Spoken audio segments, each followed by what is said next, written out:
Governor Whitmer signing the state's budget, touting help for first responders and higher education. And she sat down for a one-on-one conversation where we talked about DTE and the response to the storm, plus her response to the restaurants during COVID, which the state now has ruled unconstitutional. Governor Whitmer celebrating the passage of her 2024 budget at one of the places that will benefit from some of the $82 billion being invested into the state. Flanked by Wyandotte fire trucks, she's promising an investment to first responders. We're also upgrading fire department facilities all across the state from Marquette to Mount Clemens. And for the first time ever, this state budget dedicates resources specifically to recruit, retain, train, and equip our first responders. The new budget earmarks money for health care, preschool, meals for kids, higher education, housing, and workforce training too. But all of it, she says, is safeguarded by paying off debt. We paid down billions in debt. We have over $2 billion in our rainy day fund. We created a school aid rainy day fund.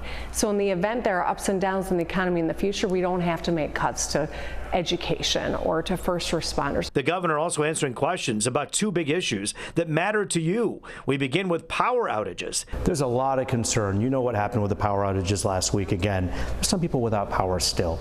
Does that concern you, and do you think enough is being done to fix it? Of course it concerns me. I mean, people deserve to know that if they their power is going to be reliable and affordable.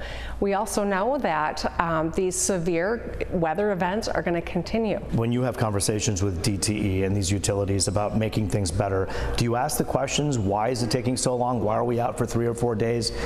Do you ask those questions right to the utilities? Of course I do. What do they tell you? I mean, these are old systems. It is like our road infrastructure. For decades, my predecessors did not put together a real plan to fix the roads. They just crumbled. People say, how come they're not all fixed yet? Well, we're doing a lot of work, but guess what? This is decades of underinvestment. We're seeing that in this space as well. We're going to continue to push to make sure that consumers are protected and that the utilities rebuild their grids. But that's a part of what the problem is, underinvestment for too long a period of time. Do you think the progress is good enough? It's moving at a good pace? It's never good enough. That's why we push so hard. The governor also talking about her strict restaurant policy during the pandemic. The Michigan Court of Appeals ruling the state overreached with their restrictions on indoor dining during COVID. If this was to happen again, perhaps you would change something.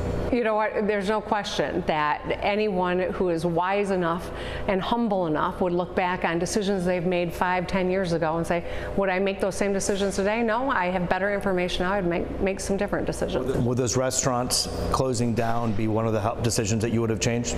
You know what, Roop, I think that the nature of COVID-19 was such a novel virus, and it was killing so many Michiganders and overwhelming our hospital systems, that we did what we thought we had to do in the moment. A lot of states made the exact same decisions.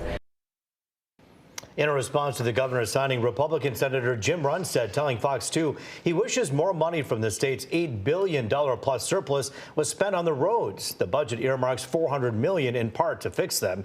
He also says he wishes more money was given to help students with dyslexia.